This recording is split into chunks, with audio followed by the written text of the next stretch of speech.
Thank you.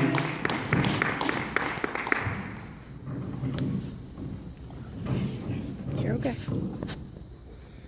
As she said, my name is John Howard. I'm also known as the other John from all the other ones in church.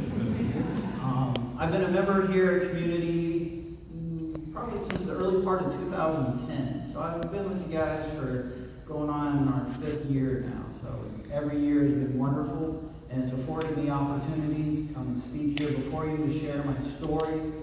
But also it's afforded me to do things like lead at the gift mart, like the one we had in Joliet this year. Allowed me to serve with men's groups, allowed me to lead men's groups, allowed me to become really involved. So I cannot thank you enough for everyone and everyone in community. So thank you very much.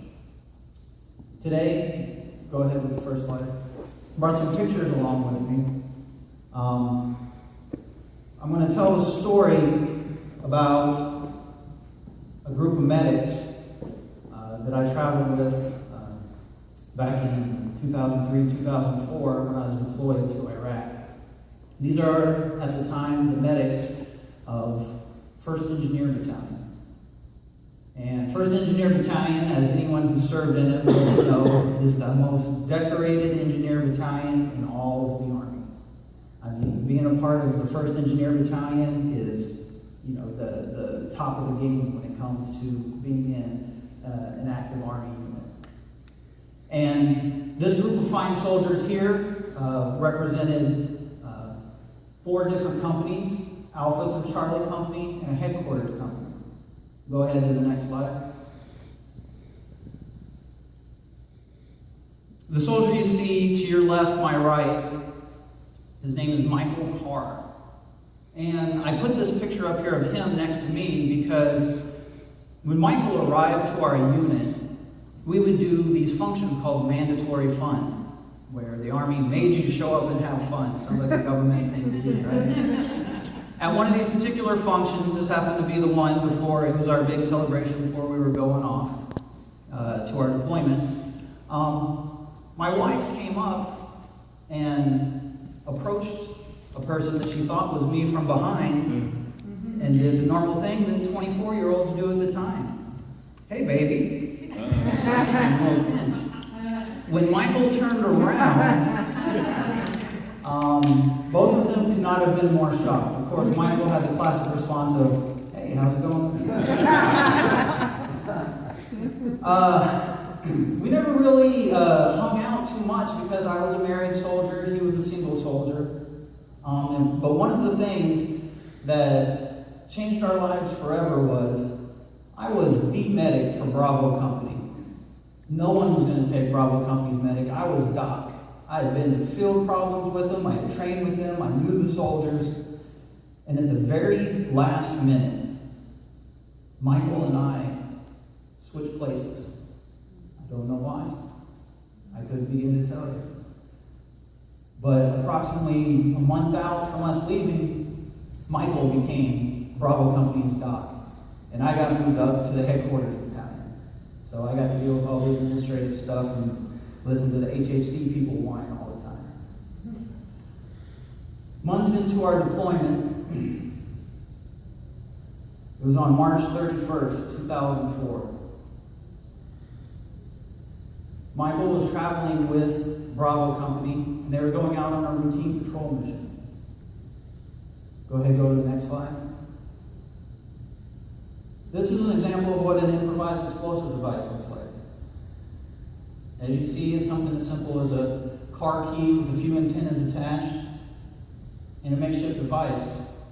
Sometimes stuff with plastic explosives, sometimes stuff with other things, but the end result was all the same, to cause massive amounts of damage. Go ahead and go to the next slide. That's an example of what one actually looks like when it goes off. And this was in the beginning, in the 03 part of it. Hadn't really established too much there. We were just initially rolling through, making our way to where we could build up something. On that day, March 31st, something very similar to that happened. right directly underneath the track that Michael was in. From all accounts, they tell me that the only thing that they found was a fused together engine block, a twisted back door ramp, and the rest, they said, was just a mess. They knew the soldiers who were traveling in there, which he was with 4 other soldiers at the time, 5 people altogether.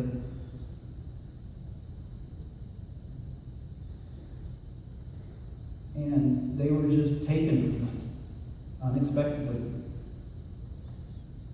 How many people in here have experienced something where someone that you love or care about was just taken from you suddenly, without warning? Go ahead and go to the next slide. This was one of the few pictures before the service that I could manage to take before we had a special place where we sat, because we were close with Michael, and we got to sit up front while the majority of the companies gathered to mourn our lost soldiers. Those are not their boots, those are not their rifles, those are not their helmets. There wasn't enough left to put up there. These were volunteered to put up there so that they'd have a space and a picture to remember them by. Go ahead, go to the next picture. They erected a memorial afterward, because this wasn't the first time it's happened to Bravo Company. This happened previously back in January. So this is just 2 months removed from that event where they lost their commander, their first sergeant, their supply sergeant, important people. And then let's go to the next picture. This was Michael's picture. The soldier who replaced me. And I can remember sitting down in the front row, and all of us medics were together. They played the bagpipes of the Amazing Grace, which I still tear up every time I hear them. They played Proud to Be an American, which is why I have an aversion to that song to this day. It's a very good song, it brings up some memories. And there were all the medics. And we had this shared loss. This wasn't just a soldier, this was our brother in arms.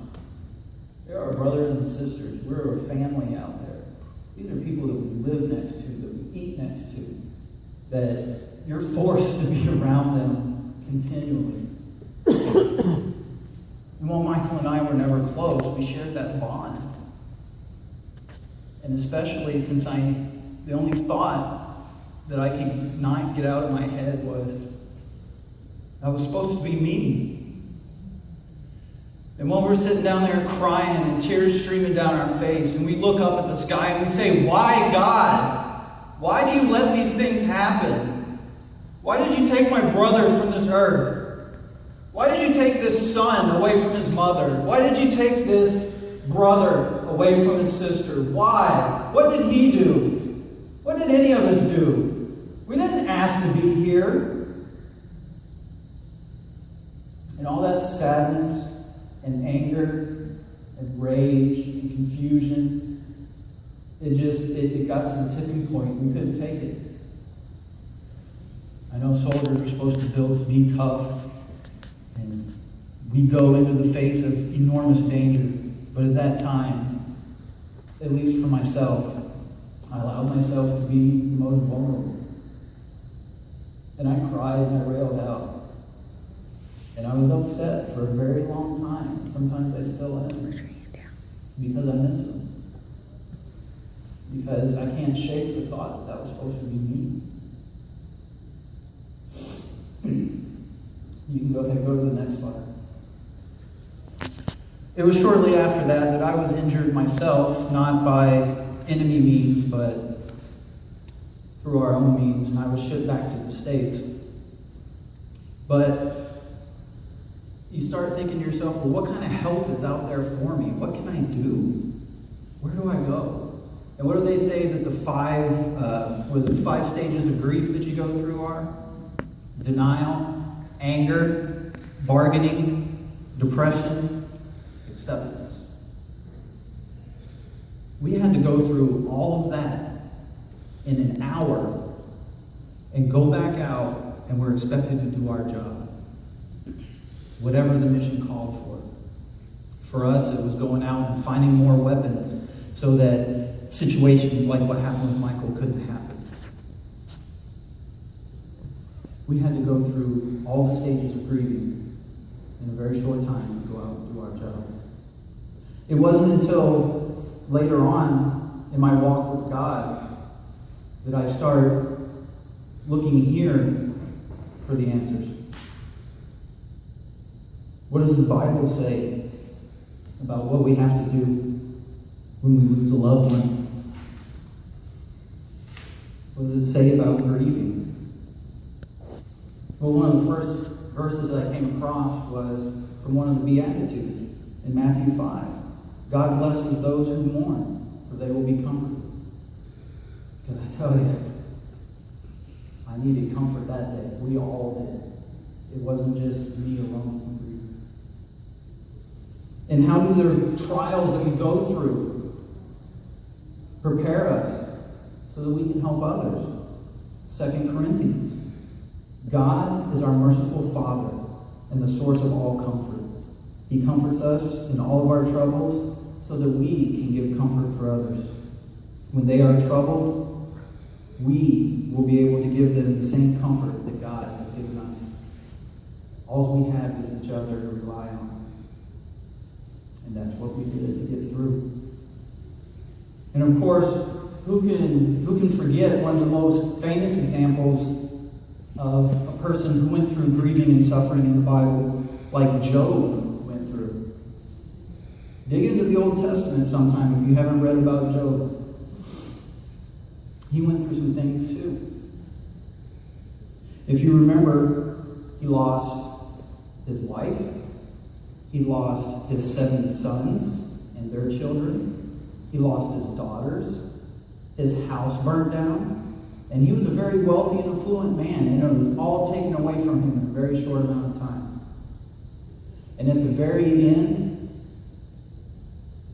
what do you think he did? Even when he was covered from head to toe in boils. That's where we get the phrase, the Lord giveth and the Lord taketh away. Praise be to God. Even with all these bad things in his life, even when before his wife was taken from him, and she told him to curse God, get this done and over with, and just die.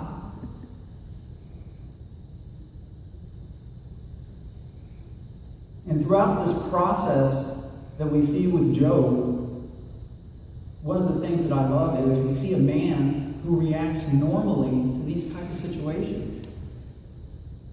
He was questioning why he was allowed to live.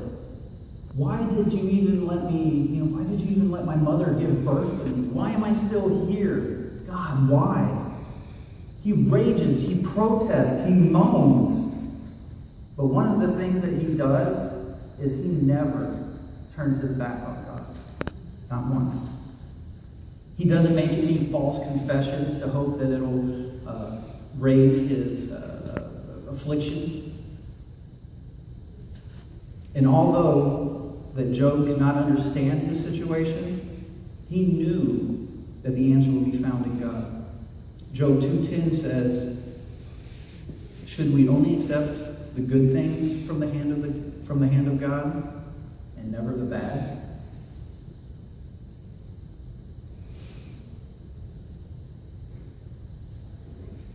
The last one is kind of near and dear to my heart because I gave a talk on it one time for Stuco. Occasionally they let me get up here, and our Stuco students just came back from this awesome thing called Blast, and they're riding this momentum wave. And one of the things that I got to talk about was in Revelation. And it was about what happens at the end. It will wipe every tear from their eyes. There will be no more death, no more sorrow, no more crying or pain.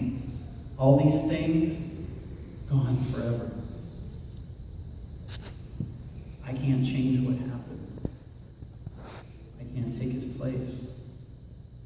And one of the hardest moments for me was when I was stateside, and they had just made a monument for those fallen soldiers that were being killed from Fort Riley, and they made this monument. And I didn't know it at the time, but they invited Michael's mother and sister there. I had forgotten about that incident that happened at the party where my wife confused us. And there I was with my crutches in my walking boot, and I was there, and they saw me. And everything happened all over again. They grabbed me, they hugged me, and they cried. And I cried. And we had this moment where nobody else knew what was going on. All they knew is that these people were grieving over a lost soldier. To them, they saw Michael. And for me, I knew exactly who they were. And all I could say was, I'm sorry. It was supposed to be me.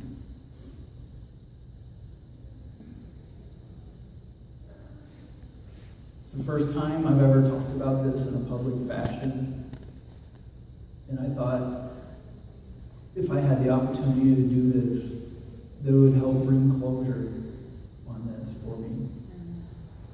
This is celebrate the journey is such a wonderful thing, because it's a safe place where we can come and we can share these things inside and hopefully find some closure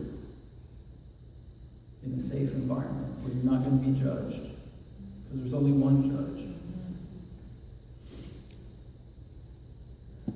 And all this happened for me in 2004. How many other people have lost parents to something sudden, lost children to something sudden, like cancer or a car accident? We need to know that there's someone out there who has our back. We need to know that for sure there is a plan in place, because God has told us himself in his own words that he has a plan. It's right here in between these covers. And he wants us to read this and discuss it and talk about it. That's how we get closer to him.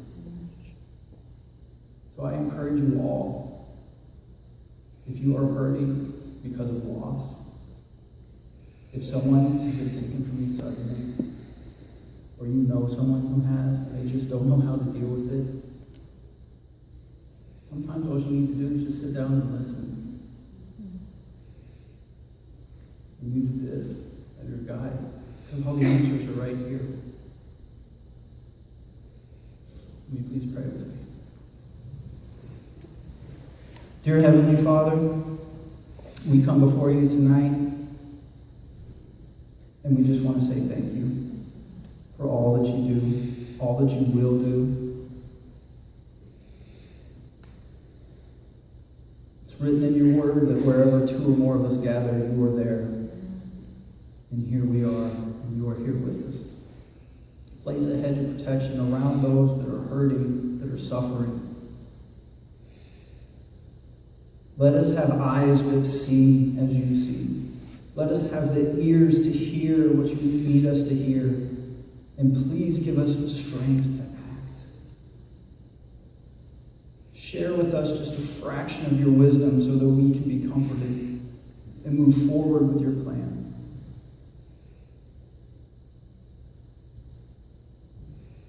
Allow us to continue to be a blessing to our communities, to our friends, to our families. Please watch over those who serve in dangerous professions. Please watch over us as we travel from place to place. And please grant us comfort if we are mourning for a loss. We ask all these things in your name.